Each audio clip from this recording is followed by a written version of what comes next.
लोग जो हैं रास्ते से मुझे इस्तकबाल कर रहे थे कि आपने बहुत अच्छा काम किया है, एक वैशी दरिंदे को पकड़ा है और अपनी बेटी को दाव पे लगा के। तो मेरी यही कहा कि भाई हम सिंध के लोग हैं, मेहमान नवाज हैं, वो 10 दिन हमारे घर में रही है, रोएगी, हमारे सारा ख़ानदान मर जाए तो मैं इसको नहीं छोड़ूंगा। 31 तारीख को ये तबस्सुम बेगम आई थी मेरे थाने पे, तो वहाँ मेरा बड़ा मुंशी हेड मोरर बैठा था।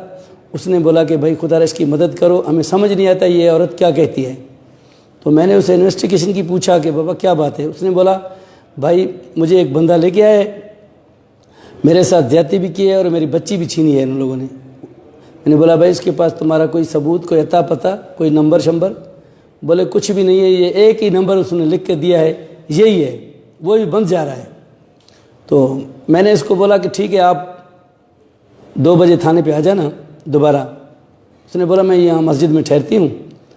तो ये औरत चली गई, मैं भी चला गया, मैं शहर में चला गया। घंटे डेढ़ के बाद इस औरत ने दोबारा मुझे कॉल की कि भाई मुझे मस्जिद में भी सोने नहीं देते, मैं कहाँ जाऊँ, यहाँ मेरा घर भी नहीं है, तो मैं क्या कर सकती हूँ। मैंने बोला आप इधर थाने पे आ जाएं, मैं आता हूँ उधर। जैसे वो औरत आई मेरे से पहले, तो हेड मोरर ने इसको बोला तुम उसी के घर चले जाओ, वही तुम्हारी मदद कर सकता है। एक सिपाही उसको साथ देकर उसने मेरे घर में भेज दिया औरत को। जब औरत मेरे घर में आई तो वो उधर रो रही थी। तो दोबारा मुझे बच्चों ने कॉल की कि भाई ये औरत आई है, एक रो रही है, इसके साथ बहुत जुल्म हुआ है। उसने पूरी हमें कहानी बता दी है, सुबह भी रोती थी, शाम को भी रोती थी। तो मेरी बच्चियों को बोलती थी आप कैसे बच्ची हैं, मेरी बच्ची भी ला दो। मेरे छोटे छोटे बच्चे थे, उनके साथ वो कह रही थी। तो मेरी बच्ची ने बोला, मैंने इनको जब बोला कि भाई तुमको ये करना है, बोले बाबा आप इजाज़त देते हैं तो हम करेंगे। फिर खैरुल्लाह का नंबर खुला हुआ था, जिस नंबर पे मैंने चेक किया तो खैरुल्लाह के भाइयों का नाम आ गया उधर। उनके सिमों का नंबर निकाला। फिर खैरुल्लाह के भाई से मैंने बात की कि भाई मैं एरिया मैनेजर हूँ, किफ़ालत प्रोग्राम के आपके 50,000 हमारे पास आए हैं इस नंबर पे, ये शनाख्ती कार्ड नंबर है, ये मोबाइल नंबर है, आप हमारे से ले लें। तो उसने बोला मैं इस तरह बाहर हूँ, 1-2 दिन में आ जाऊँगा। मैंने 2 दिन उसकी वेट की। तो 2 दिन के बाद फिर मैंने उससे बात की। बोलता है ऐसे ही 25,000 तुम रखो, 25,000 हमारे को दे। मैंने बोला ऐसे नहीं होगा, आपकी थंब चाहिए, मुझे शनाख्ती कार्ड चाहिए। रखता तो मैं 50,000 रखता ना, तेरे को क्यों बोलता कि तुम ले जाओ। तो आप आ जाएं, आपकी सख्त ज़रूरत है हमें, जब भी आ जाएं, लेकिन जल्दी आ जाएं। मैंने बोला ये आ जाएगा तो मैं उस मंजिल तक पहुंच जाऊंगा, लेकिन वो नहीं आया। इस दौरान अपना खैरुल्लाह का नंबर खुला हुआ था। जैसे खैरुल्लाह का नंबर खुला तो मैंने उस औरत को बोला कि भाई इससे बात करो।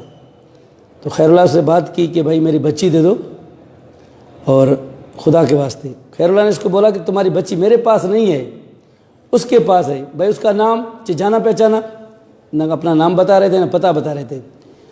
तो उसने बोला कि उसका नंबर तो बंद जा रहा है। औरत ने बोला, तो इसने बोला भाई नंबर मैं तेरे को देता हूँ, उसका नंबर ये खुला है, उसने मेरे को भी गाली दी है।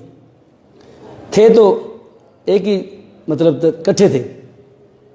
जैसे उसने नंबर दिया तो मैंने नंबर लिखा और उसको ट्राई किया, औरत को बोला इस नंबर पे कॉल करो। जैसे इसने कॉल की तो उसने फ़ौरन इसकी बच्ची के साथ बात करवाई।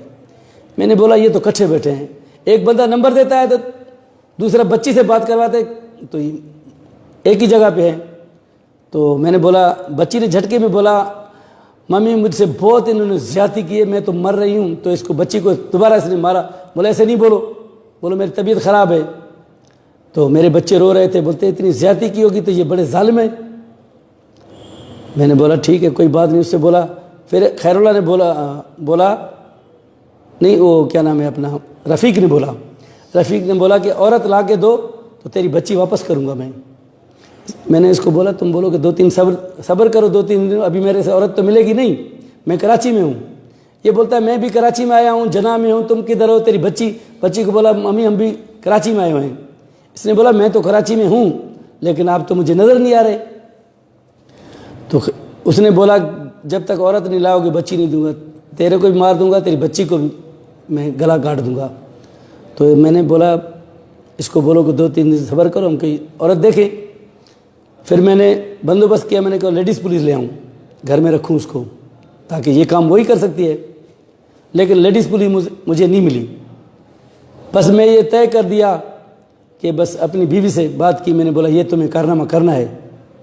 उसने बोला इंशाल्लाह आप बोलते हैं तो मैं कर दूंगी। बीवी से क्या बोला था? मैंने बोला तुम इसके साथ बात करो, इसको दिलासा दो, इसको जाल में फंसाओ, जैसे वो बोलता है तुम ऐसे करते जाओ। इस औरत ने बोला कि भाई 3 दिन के बाद बोले वो औरत मुझे एक हाथ आ गई है, वो नौकरी के लिए तैयार है, तो वो बहुत आपकी तारीफ़ कर रही है कि आप अच्छे आदमी हैं। उसने बोला ठीक है, उस औरत से बात कराओ मेरी बीवी ने उससे बात की। बोलता है हेलो जानू, क्या हाल है, खुश हो, कैसे हो, कहाँ पे हो? मेरी औरत ने बोला कि मैं कराची में हूँ। उसने बोला ठीक है। तो दोबारा बंद करके फिर उसने रिंग कर दी दोबारा। बोलता है तुम अपना नंबर दे दो। मेरी बीवी ने बोला भाई नंबर तो मेरे पास नहीं है, मैं तो गरीब हूँ, मोबाइल होती तो तेरे पास नौकरी तो नहीं करती ना, मैं तो नौकरी के लिए तड़प रही हूँ। बोला तुम्हारी उम्र कितनी है? बोले उम्र मेरी 22 साल है।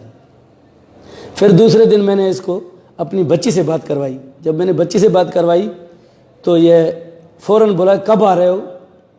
मेरी बच्ची ने बोला हम कहाँ हैं, मुझे तो पता ही नहीं है ना, आप बताएं, हम तो कराची में रहते हैं, ना आपका नाम का पता है ना एड्रेस का पता है, कहाँ पे आए, कैसे आएँ? बोले आप कैंट पे चले जाएं, वहाँ से मरी कोच में बैठे या डोमकी कोच में, वो आपको उतार देगी कश्मीर में या तो देरा मोड़ में, जहाँ भी आप उतरे। उन्होंने बोला हमने देखा नहीं है, आप उधर खड़े हो जाना, हम आ जाएंगे। तो सुबह मैंने नमाज़ पढ़कर गया, बच्चों से पूछा कि भाई सुनाओ फ़ोन शोन किया है उसने?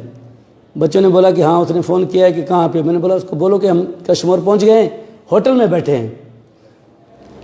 तो दोबारा उसने पूछा कि कौन से होटल में बैठे हैं? तो मैंने बोला उसको बोलो कि मरी कोच के साथ ही होटल है, हम उधर ही बैठे हैं। हम उधर बच्ची को बोला जल्दी आ जाओ। उस औरत के साथ मेरी बच्ची आ गई। जैसे बच्ची आई वो बैठे थे उधर, तो ये होटल में नहीं आया।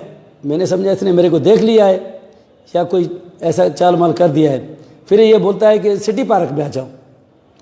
फिर मैं होटल से हट गया, बहरे को बोला कि भाई मेरे बच्चों को रक्षा करके दो, ये किराया दे दो उनको बोलो कि सिटी पार्क में उनको छोड़ कर आओ। फिर मैंने बंदोबस्त किया। 2 हमारे साथी थे जिन्होंने मेरे साथ नमाज़ पढ़ी थी।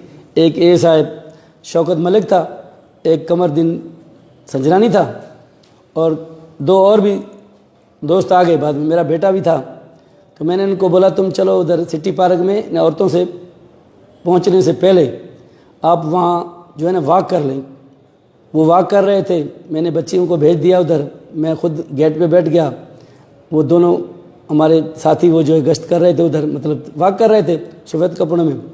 वहाँ सिटी पार्क का एक दूसरा भी गेट था, छोटा था, उधर मैंने अपने बेटे को बिठा दिया और एक बंदे को भी बिठा दिया। तो मैं पिस्टल उठा रहा था। मेरी बेटी ने बोला बाबा तुम जज्बाती हो, कहीं वो मुझे हाथ दे, आप ना बर्दाश्त कर सके तो शूट कर देंगे, तो हम तो गरीब हैं, मर जाएंगे। मैंने बोला ऐसी कोई बात नहीं है, चेनी पिस्टल नहीं उठाओ, ऐसे चलते हैं, कोई बात नहीं। अगर वो भाग गया तो मैं नहीं छोड़ूंगी, इंशाल्लाह मैं उसके गले में पड़ जाऊंगी, उसको जफ्फी लगाऊंगी, कपड़ों से पकड़ूंगी, छोड़ूंगी नहीं। बाबा तुम मेरे पे भरोसा करो। मैंने बोला ठीक है। तो ये बैठ गया, ये आ गया, दोनों आके चक्कर लगा के देख गए कि पुलिस तो नहीं है। फिर खैरुल्लाह जो था वो किसी होटल में बैठ गया, हमने उसको नहीं देखा। इसको उतार दिया, ये पैदल आ रहा था सिटी पार्क की तरफ। इसने फ़ोन किया उस औरत को, तो उसको बोला कि उस लड़की को दो फ़ोन। मेरी बेटी को उसने बोला कि तुम बाहर आ जाओ। मेरी बेटी ने बोला कि भाई हम बाहर आ जाएं, कैसे आ जाएं, हम तो तुमको जान पहचानते भी नहीं हैं, तो आप सिटी पार्क में अंदर आ जाए, हम बैठे हैं, अकेले ही बैठे हैं और तो कोई नहीं है, आप आएंगे हमसे मिलेंगे तो हम आपके साथ चलेंगे ना। तो उसने ऐसे हाथ किया, हिला दिया। मेरी बेटी ने बोला आ जाओ हम आएँ। तो जैसे उसने ऐसे हाथ किया तो मैं फ़ौरन गेट पे पहुंच गया। तो ये गया उधर मेरी बेटी के पास, उसको बोलता है तुम नौकरी करोगी? तो मेरी बेटी ने बोला हाँ मैं नौकरी करूँगी। तो इसने बोला अपना निकाब तो हटाओ ना। जैसे उसने निकाब मेरी बेटी ने हटाया तो वो देख रहा था, तो उससे औरत से पूछा कि तुम ये सिंधी लाया हो? ये तो सिंधी है लड़की। उसने बोला मैं सिंधी नहीं हूँ, मैं उर्दू स्पीकिंग हूँ, मुझे क्या पता। बोले सिंधी में बोलो। बोले मुझे सिंधी नहीं आती है। जैसे वो मतलब हिलने की कोशिश करा, मेरी बेटी ने उसको इधर से पकड़ा, हम भी पहुँच गए, पकड़ के उसको थाने पर ले आए। थाने पे ले आए, मैंने उसको बोला कि भाई बच्ची दे दो। बोलते हैं बच्ची सही मेरे पास तो नहीं है, खैरुल्लाह के पास है। मैंने तुम्हारी रिकॉर्डिंग है, मैंने तुमसे रात बात की है। तो जो एएसआई मलिक था उसने बोला तुम 1 मिनट इसको छोड़ो, मैं इससे बात करता हूँ। मलिक उसने बात की, उसने बोला कि भाई तुम लड़की दे दो, इसकी तेरे से जान मैं छुड़वाता हूँ, अभी इधर ही तुमको छोड़ देते, तुम चला जा, हम जाने खैरला जाने। तो इसी में फिसल गया, बोलते हुए लड़की मेरे घर में है। पुलिस वाले सारे उसको जान पहचानते थे, मेरे थाने वाले, वो उनके गांव में बैठा था। जब शनाख्त हो गई तो मोहम्मद रफ़ीक की, तो मैं उसको लॉकअप करके अपने एसएचओ को बताया कि सही चलें उधर। उसने बोला चलो। हम गए उधर, उसके घर में गए तो कुछ भी नहीं था, खाली था बिल्कुल घर। इस औरत ने बोला कि इस कमरे में इसने मेरे साथ ज़्यादती की है, इस कमरे में मेरे को, इसमें कमरे में मेरी बच्ची को इसने बंद किया था। तो हमने कमरे सारे चेक किए, वहाँ कुछ भी नहीं मिला। एक गंदा सा कपड़ा पड़ा होता था, गिंदी पड़ी थी जिसमें वो बच्ची लपेटी हुई थी। तो वो बच्ची खौफ की वजह से हिली ना, तो हमने देखा कि यार इसमें क्या है। जब हमने उसको देखा तो उसमें बच्ची थी। उसने बोला यही मेरी बेटी है। फिर मैं उस बच्ची को ले आया हूँ अस्पताल में, वहाँ उसकी ट्रीटमेंट हुई, फिर उन्होंने रेफ़र किया, मैं लड़का ने ले आया, लड़का ने भी मैं उसके साथ था। सबसे पहले मेरा एसपी साहब का फ़ोन आया, उसके बाद एसएचओ तो मेरे साथ था, फिर डीआईजी साहब ने मेरे से बात की, बोले ऐसे लफ्ज़ नहीं है मोहम्मद बख्श जो मैं तेरे को कहूँ, मुझे कोरोना है, मैं कराची में हूँ, जैसे मैं आऊँगा तो आपको जो है ना बुला लूँगा, जो भी बात हो मेरे साथ करना, आ जाना। मैंने सुना है सिंध गवर्नमेंट ने 10 लाख रुपए दिया है अवार्ड, और पाकिस्तान गोल्ड मेडल भी दिया है, मेरी बच्ची को भी अवार्ड दिया है उन लोगों ने बोला है कि तुम्हारी बच्चों की जो है ना आला तालीम के लिए भी खर्चा हम देंगे। मैं यही कहता हूँ कि सिंध पुलिस अच्छी है, लोग हमें गलत निगाहों से देखते हैं, हम बहुत अच्छे हैं, आप अच्छी निगाहों से देखें ना, हम तो आवाम के नौ